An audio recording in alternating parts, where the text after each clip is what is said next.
বাংলাদেশের পতঙ্গ তালিকায় যুক্ত হলো একটি নতুন প্রজাতি বালিয়াড়ি ঝিঝি পোকা।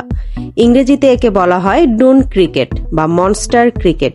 এর বৈজ্ঞানিক নাম স্কিজোড্যাকটিলাস মনস্টোসাস। সরল বাংলায় নামের অর্থ দাঁড়ায় বালিয়াড়ি বা দৈত্যকার ঝিঝি পোকা। আকৃতিতে বড় এবং বালিতে গর্ত করে থাকার জন্য এমন নাম। পৃথিবীতে স্কিজোড্যাকটিলিডি পরিবারভুক্ত এই পতঙ্গের মাত্র 9টি প্রজাতি আছে।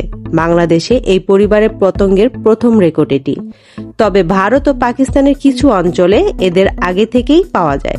নিশাচর এই পতঙ্গ নরম বালিতে গভীর গর্ত তৈরি করে। গর্তের দৈর্ঘ্য কয়েক মিটার পর্যন্ত হতে পারে। 9 বার খোলস বদলানোর পর তারা পূর্ণবয়স্ক হয় এবং ডানা থাকে, যদিও উঠতে পারে না। তাদের পা বালিতে দ্রুত চলাচলের জন্য বিশেষায়িত। মাংসাশী এরা ছোট কীটপতঙ্গ শিকার করে। 2023 সালে সাতছড়ি জাতীয় উদ্যানে এটি নাইট সার্ভে চালানোর সময় এই পতঙ্গটি আবিষ্কার করেন 3 বাংলাদেশি বিজ্ঞানী। ঢাকা বিশ্ববিদ্যালয়ের আশিকুর রহমান শমী, মোহাম্মদ ফজলে রাব্বি এবং আজিজুল ইসলাম বরকত।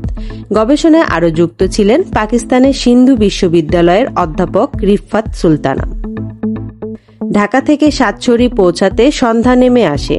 তুমুল বৃষ্টির মধ্যে ভ্রমণ শুরু হয়। বনের ট্রেইলে হাঁটার সময় বালুর উপরে অদ্ভুত এক পতঙ্গ দেখা যায়।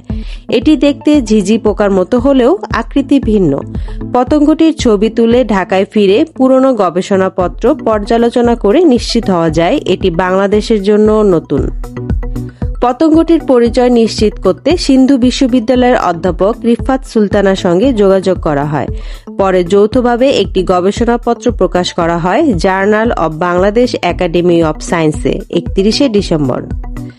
বাংলাদেশে কীটপতঙ্গ নিয়ে গবেষণা এখনো অপ্রতুল্য। পরিবেশ সংরক্ষণ এবং টেকসই ব্যবস্থাপনা নিশ্চিত করতে জীব বৈচিত্র্য নিয়ে আরও গবেষণা জরুরি। বালিয়াড়ির ঝিঝি পোকার মতো আবিষ্কার আমাদের জীব বৈচিত্র্য সংরক্ষণের প্রচেষ্টাকে নতুন দিগন্তে নিয়ে যেতে পারে।